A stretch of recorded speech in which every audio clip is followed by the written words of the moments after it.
Most men don't wake up feeling excited anymore. They wake up already tired, not from work, but from a life that feels busy and empty at the same time.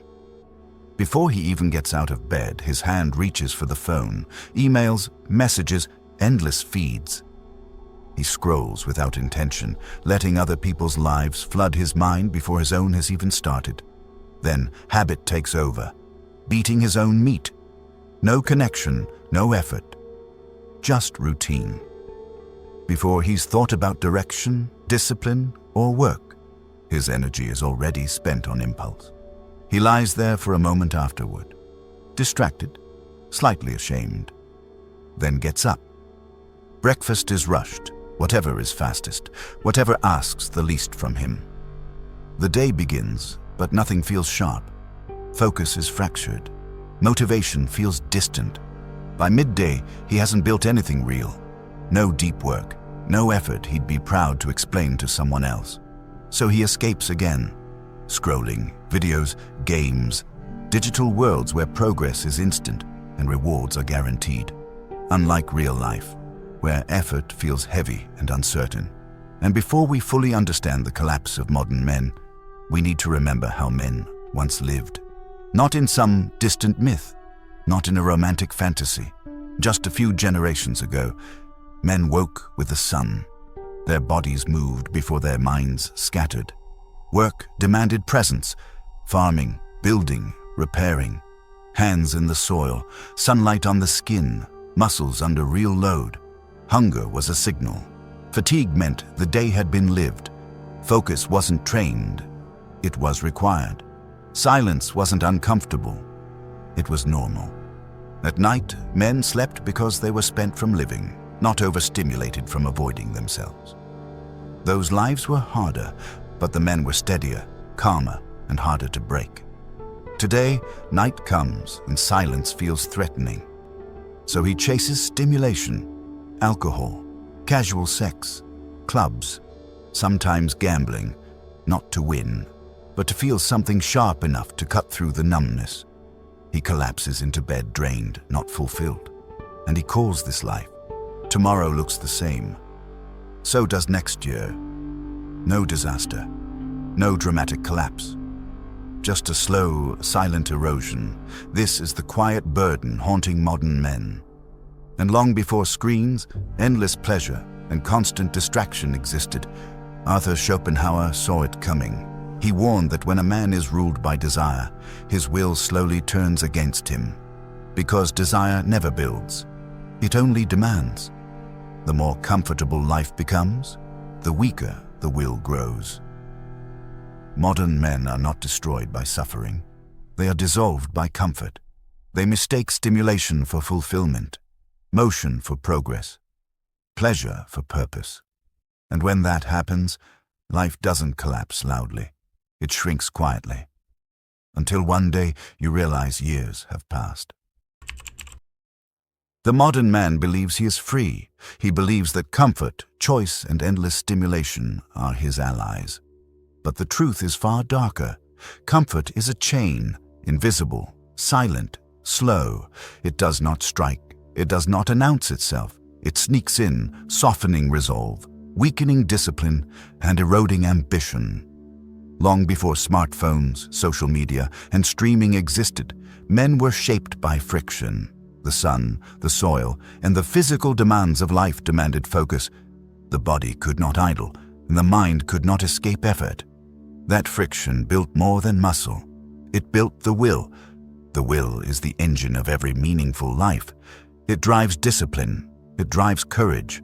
It drives the ability to resist the short term and pursue the long term. Today, the modern man no longer faces friction. Life is easier. Discomfort is optional. Every urge can be satisfied immediately. A click, a scroll, a drink, a fleeting thrill. He confuses activity with progress, noise with connection, pleasure with purpose.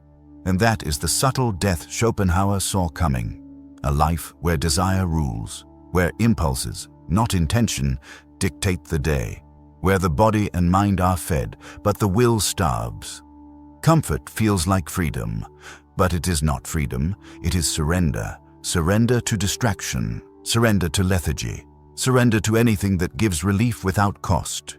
The modern man's day is full of motion, full of sensation, yet empty of substance. The irony is brutal. The more he indulges, the weaker he becomes. The more he feeds desire, the more desire feeds on him. The more he chases pleasure, the further he drifts from meaning.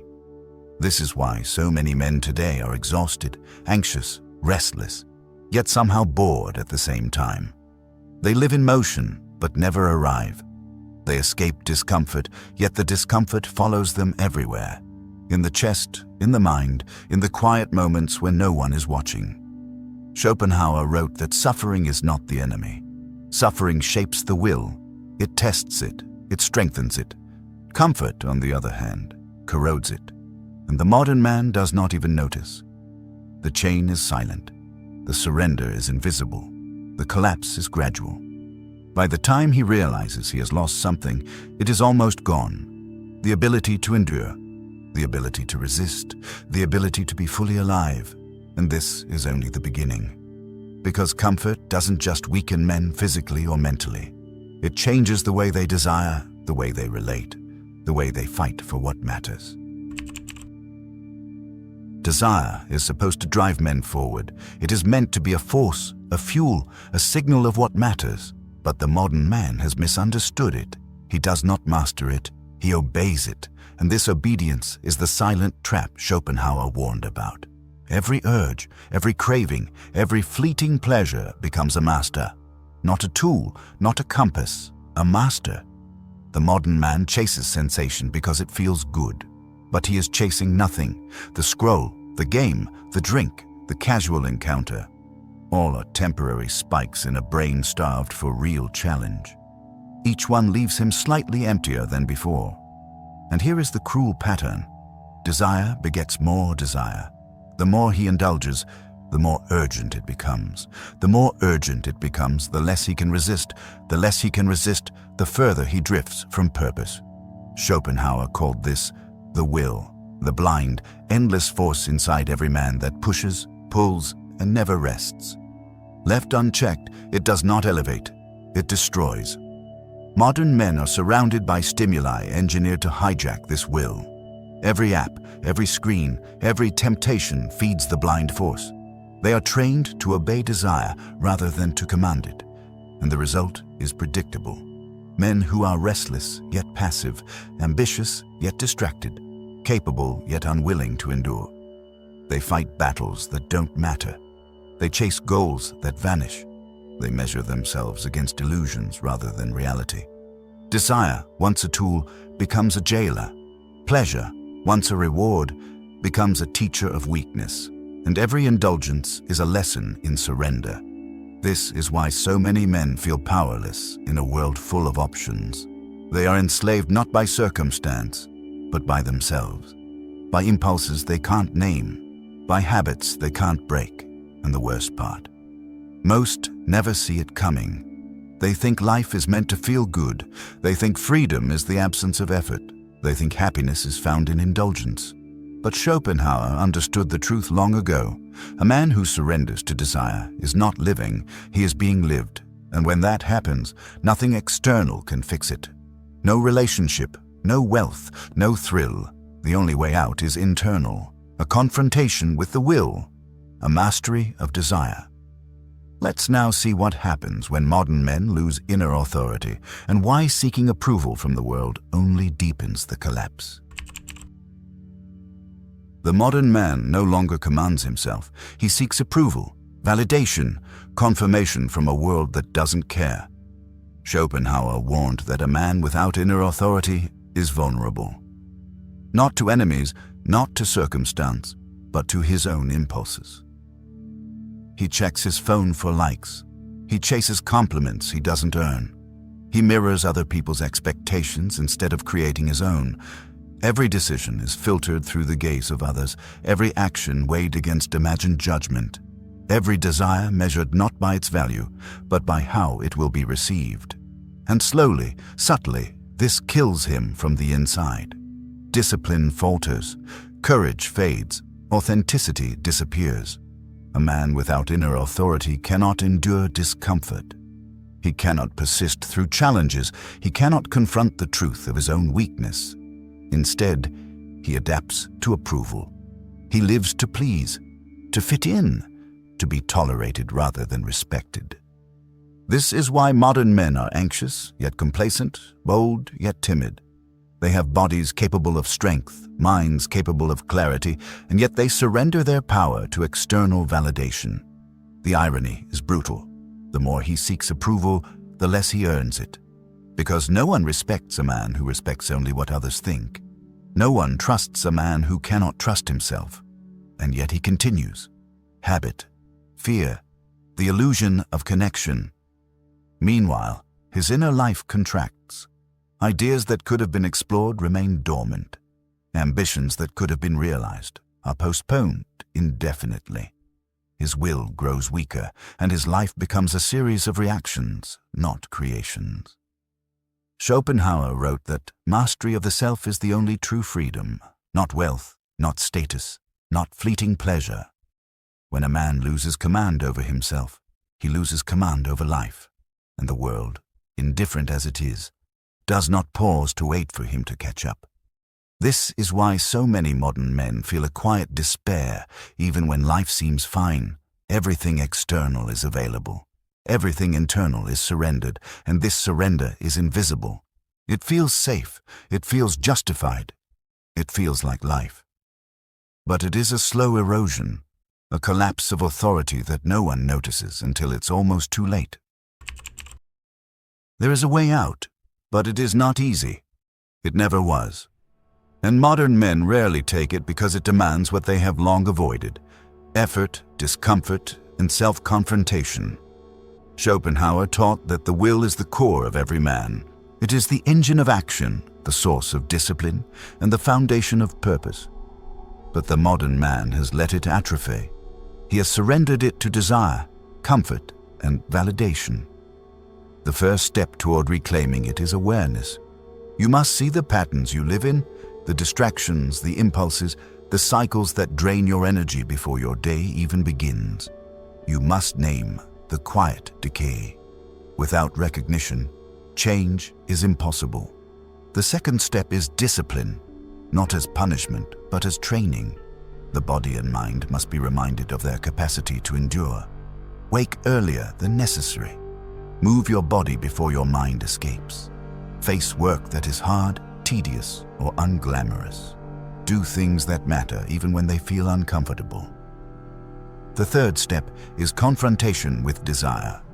Every craving, every impulse, every instant gratification is an opportunity to test your will. Do not eliminate pleasure. That is impossible. Do not shame yourself for desire. That is natural. But learn to command it rather than obey it. Delay, control, choose intentionally. When you master desire, it stops ruling you, and the world stops feeling overwhelming. The fourth step is reclaiming your inner authority. You must become the standard by which you measure yourself. Not your peers, not the crowd, not the applause or approval of strangers. Your choices, your effort, your integrity. Let these be the measure of your life. When your inner authority grows, fear of judgment disappears, indecision fades, and clarity becomes natural. The fifth step is embracing solitude. Silence is not punishment. Stillness is not emptiness. It is a forge where the will is tempered. Without the courage to be alone with yourself, to face your thoughts and weaknesses, no external achievement can ever satisfy. Solitude teaches patience, focus, and self-reliance. The very qualities modern men have lost. This path is not glamorous. It does not come with applause or instant validation. It is quiet, it is painful, it is slow. But it rebuilds the one thing that modern life has stolen: power over yourself. And with that power comes freedom. Freedom from impulses, freedom from constant comparison, freedom from the tyranny of fleeting pleasure, freedom to create, endure, and live meaningfully. Think of the men of the past. They woke with the sun, worked with their hands, endured discomfort, and accepted life as it came. They were not perfect. They were not entertained. But they were alive. The modern man can reclaim that life. He can wake each day with intention. He can train his mind and body. He can confront desire instead of serving it. He can stand alone and still be strong. This is not theory. It is practice. Every action you take that resists comfort, that tests your will, that asserts your authority over yourself, is a step toward reclaiming your life. Schopenhauer wrote that happiness is not the absence of suffering. It is the triumph of the will over suffering, over desire, over weakness, and that triumph is available to any man who chooses it. Not tomorrow, not when circumstances are perfect. Today, in the mundane, the difficult, the uncomfortable. The world will not hand it to you. The crowd will not cheer it, and the distractions will try to pull you back into numbness. But you can resist. You can reclaim your focus. You can rebuild your will. You can live again. Because the silent collapse of modern men is not inevitable. It is optional. And the moment you decide to master yourself, the erosion stops. The will strengthens. Purpose returns. Life becomes yours again. Do not wait for the world to give meaning. Do not wait for desire to lose its grip on you. Do not wait for comfort to feel unbearable. Start now.